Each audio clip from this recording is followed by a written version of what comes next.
What is going on today, guys? AU here, and today we are bringing you week 8 of the Game of the Weeks for ISL. I didn't put it out Monday just because I'm kind of trying to not force myself to put it out because technically I don't have to put it out until before the games are played anyways, before the Game of the Weeks are played anyways. So I've been streaming a lot, so if you have missed the streams, they're up on the channel. It's kind of what I've been doing for about the past week is I'll stream, just upload the stream to the channel. There will be some more. I'll start putting out some more regular videos again pretty soon though. I'll try to find a way to like alternate stream and video. But if you are new here, subscribe and like the video because that's what's going to help me out the most. And we've got some pretty good Game of the Weeks this week. It is cross division, so not huge in the playoff race, but still kind of could be. So like always, we're starting out with beginners. If you want to see just veterans, check the link or the timestamp in the description and just go from there. But we're going to jump right into it, and you can see the Game of the Week this week is going to be the Fireflowers versus the San Antonio Tyrantrums. Now the Tyrantrums just suffered a pretty bad loss this past week. I know Primal has had a lot going on, and if you do want to check out Primal, his YouTube's going to be in the description below, just like every single time he's been in the Game of the Weeks. But he's had a lot going on lately. Hasn't been able to really prep a lot, but he's still holding it down. And then we've got Celestial as the Fireflowers coach. Honestly, Celestial to me is the one that's going to probably win the whole thing. He has been insanely consistent here lately. And yeah, I think Celestial's probably a favorite for me to win minors this season. But if Primal, forgot his name for a second. If Primal does lose this game, he goes to 4-4. We've got a couple games here that have not been played. We actually have a good bit of games that have not been played. Looks like 2 games have not been played. But we'll assume that these 2 of the 3-3s win. They're also 4-3. Primal loses this next game. He could drop down all the way to, I think there's 8 in each division. 1, 2, 3, 4, 5, 6, 7, 8. Wait, is there 9? 1, 2, 3, 4, 5, 6, 7. No, there's 8. So he could drop all the way down to 6th. And that would be huge, going from, I think he was like first like 2 weeks ago, and he just drops all the way down to 6th. That would be rough. Not much changes with Celestial if he loses, because he would be 6-2. His differential is pretty great. He could drop down to, I would say he has the potential to drop down to 2nd. I don't think he drops down to 3rd, just because I don't think he's going to lose by a big enough margin to drop down to 3rd, but it is possible for him to drop down to 3rd. But I would say if he loses, he'll end up being 1st or 2nd, depending on how much he loses by. But we're going to take a look at the matchup. Like always, I have not looked at this yet. I am very familiar with both of their teams, though, and very familiar with both their play styles. Both of these people like to come in and they like to click buttons. And Primal's team, I think, is kind of holding him back this season. I don't think that what Primal has drafted really fits his play style. What Celestial has drafted definitely fits his play style a lot. Primal, you've seen his team before on the channel. You're gonna have to basically, I'll tell everyone the same thing every time they face Primal. You take away his Melmetal or his Slowbro or his Rotom Heat, and it's kind of over at that point. You have to find a way to be able to deal with all 4 of these Pokemon with your Pokemon. You have to be able to chip all 4 of these Pokemon down at the same time, because he's going to use all 4, or actually really all 5 of these are going to be his switch-ins. Piloswine is a little annoying, but Tapu Bulu I think might get close combat now. Aegislash definitely gets close combat, and Iron Head or could run special. Specs Aegislash actually could do a lot because of the Melmetal. Honestly, Specs Aegislash is scary because it hits Slowbro super effectively, hits Melmetal for a ton, hits Rotom for a ton, Vaporeon for a ton, Piloswine for a ton, Comfey for a ton. Armaldo for a ton, Grimmsnarl for a ton. Specs Aegislash, expect it. I think Specs Aegislash is going to be very, very detrimental to this team. Salazzle, another Pokemon that can really bring this team down. If you're Primal, you're probably running Heal Bell and Vaporeon, because it can toxic the Melmetal, it can toxic the Slowbro. Anything on this side that gets toxic, it doesn't really want it. So Heal Bell Vaporeon, definitely a pretty good bring. For Primal, the way you beat this team is Iron Defense Melmetal. Sub Iron Defense Melmetal, honestly, with Body Press and double Iron Bash. It looks like you get rid of the Aegislash and Salazzle, sub iron defense body press. Melmetal will be able to sets up on Lickitung, sets up on Gliscor, unless he Swords Dance Gliscor, which also could be a bring. Sets up on Bulu. Once the Salazzle and the Aegislash are gone, sub Iron Defense Melmetal kind of just walls the rest of the team.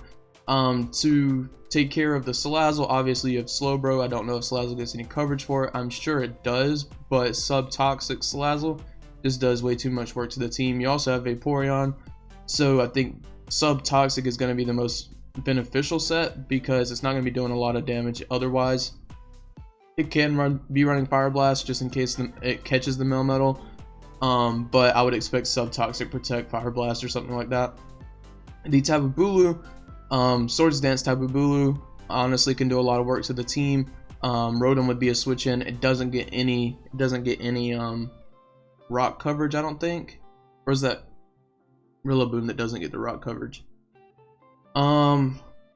No, I think Tapu Bulu does get rock coverage, so he'll be able to hit the Rotom Heat. It is slower than Rotom Heat, so it's something you want to watch out for. But bulky Rotom Heat has come to most of the matches, so I don't know what's going to come out from the Rotom Heat from this match. Will-O-Wisp honestly does a lot of damage to this side of the field. He has the Guts Machamp to soak it up. If you Will-O-Wisp Gliscor though, Gliscor becomes pretty much useless. Same thing with Gyarados. It can get some Dragon Dances up, but I don't know how much you want to do that. Trick Room from Primal is also very likely because Celestial's team is it's a good bit faster than Primal's. The thing that would work inside Trick Room would probably be Aegislash and Machamp, but that requires him to predict Trick Room and bring Min Speed, which I don't think he wants to do because Primal hasn't brought Trick Room a lot. So I don't know if he does that. The scary thing is he likes to get in, he likes to set up, and he likes to start sweeping. Gyarados can sweep. Mold Breaker is gonna ignore Water Absorb, so like Vaporeon's not even a reliable switch in really, because after a couple Dragon Dances that's gonna do a ton of Vaporeon. Same thing with Piloswine. Like I think once he gets up 2 Dragon Dances, you can pretty much call it game. Because Slowbro's not gonna want to take a Crunch, Melmetal's not gonna want to take an Earthquake, and anything else is not gonna want to take a Waterfall. Rillaboom doesn't want to take a Crunch, and yeah, everything else does not want to take a Waterfall. So 2 D dances, call it game there. Pretty much. That's why I think maybe Trick Room is going to be pretty good, because making him not want to run Dragon Dance or not want to set up Dragon Dance inside Trick Room is going to be really good. But yeah, I didn't really look at the type weaknesses because I'm pretty familiar with how these two play. Like I said, take away 1 or 2 of Primal's main 5 here, and you can kind of call it game.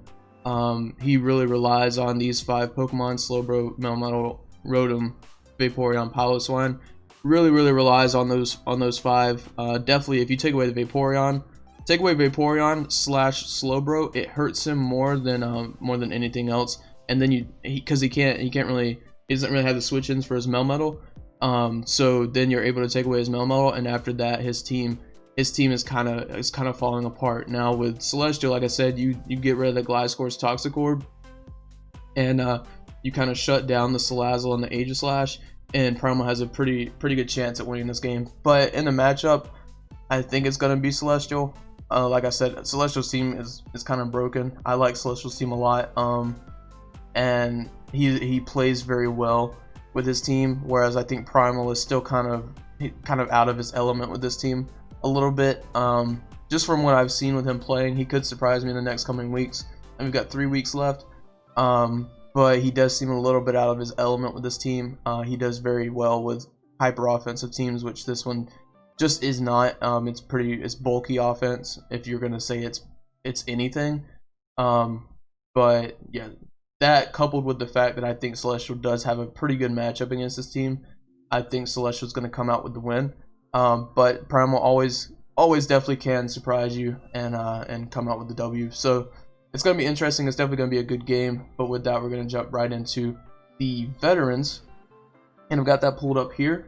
The veterans game of the week is the Waterloo Mianfus versus the Shy Scythers. Looks like the Scythers, did they play? I think they played. I think they just played their match. Let me check that. Season 3. Did they not play their match? Oh no, they play it today. They play it today. Okay, so I thought they played their match yesterday, but they play it today. So we're gonna speculate, say they win that match, and then they'll be 5-2. Are they 2 games behind? Or oh no, Lambo just hurried up and played his week 8. They're not 2 games behind, so they'll be 5-2. Still would be 3rd. But if they were to win the next game, they would be above Lambo. They'd be back at 2nd. So if they win their next 2 games, they'll be above Lambo, back at 2nd, possibly above the Dublin Drifloons at 1st, depending on if they win or lose that game. Natago, on the other hand, is 4-3 right now. If they beat Zank drops down to potentially 4th. He's gonna stay around 3rd and 4th. This division is pretty close. I'm not doing fantastic. My team is kind of bad, but everyone else, I think, from the Arcaniners up, like that could all shift a lot these next 3 weeks. But Nintago loses, he goes to 4-4. He could drop down to 6th, which is bad because I think he's pretty much locked in. With these 2 teams being 1-6 and 0-7, these 6 I think are pretty much locked in the playoffs. I think that's how playoffs work. The top 6 from each team. I don't know. I think it's the top 6 from each team or top 4 from each team or each division. I have really no idea. I probably should figure that out before the next game of the week. I think it's top 4. So dropping down that low would be tough. But if he wins that game, he goes to 5-3. Could actually be 1st, honestly, because these 2 could lose. He could go to 1st. It just depends on what these 2 do. He could also stay 3rd, or he could move it to 2nd. So if he wins, he's guaranteed to stay 3rd. If he loses, he could go all the way down to about 6th. But we're gonna look at the matchup again. Just like I said before, I have not actually looked at this at all. I am familiar with these 2 teams. We've seen them before. Now these 2, I don't really have a great handle on how they like to battle. I have not really talked to them a lot about how they battle. But 5 ground type weaknesses, 4 rock type weaknesses, 3 steel, 3 water.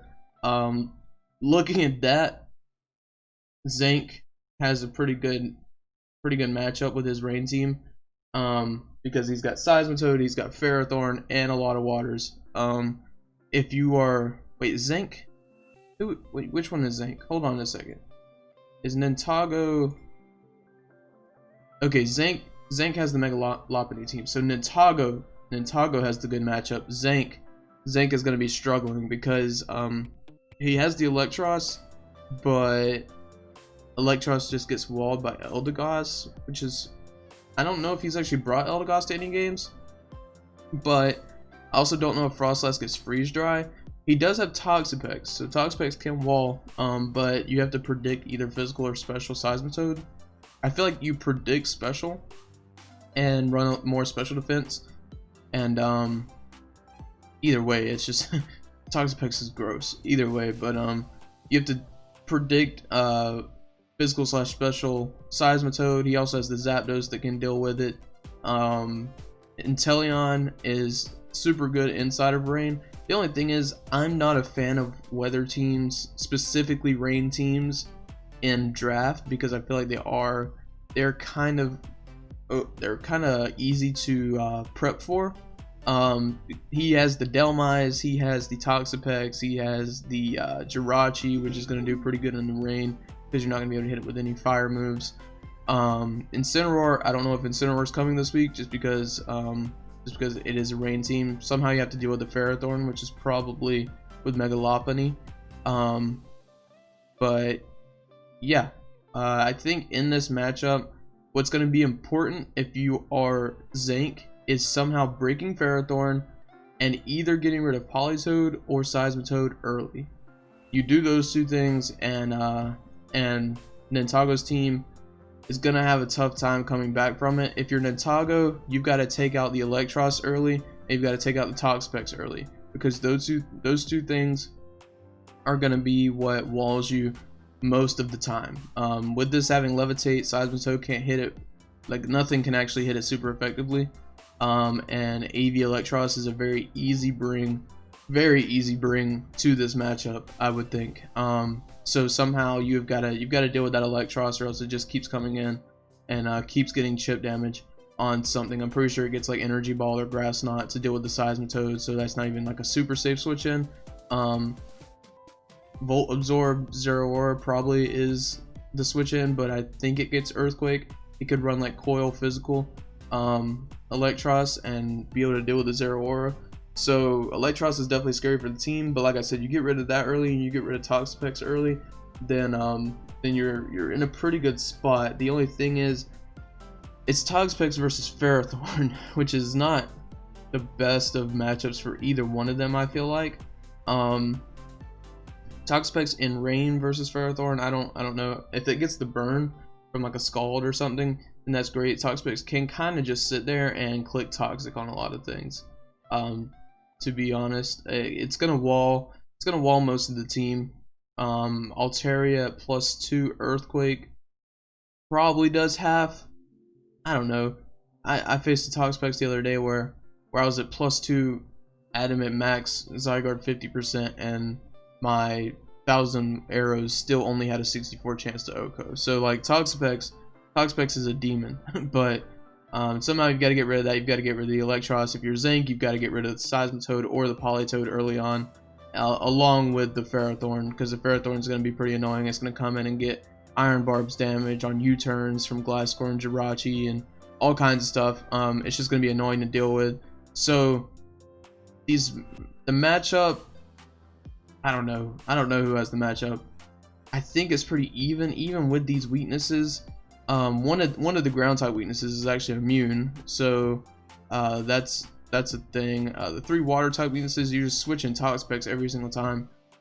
So the thing is, with his weaknesses, he has like the best switch in for all of that, and the same thing with Nintago. For his weaknesses, he has the best switch in for all of it with Ferrothorn, because it's just going to resist Electros and Toxapex the whole time. So this game, I think, is going to be full of reads. I think you're going to have to force your opponent into habits and start reading those habits and capitalizing on them. Take away the rain early, though. Nintago or Senkyu probably has the match at that point if he gets rid of that rain early or the rain sweeper early. But it's definitely going to be pretty interesting to watch. Like I said, this one is more so for Zank, because if he loses, I think he's the one that has the potential to go all the way down to like 6th. Yeah, so this match is bigger for Nintago. It's bigger for Nintago because Nintago has the potential to go all the way down to 6th. Zank would sit pretty much at the same place that he is at right now, depending on the match that he plays today. If he loses that match and then loses this next match, then he could also drop down to about right here. But yeah, that's pretty much it. Hopefully, I've kind of rambled on a little bit, but hopefully that helped out the people who are in the games of the weeks. But yeah, if you like what you saw, like, comment, subscribe, and I'll catch you guys in the next one. See ya.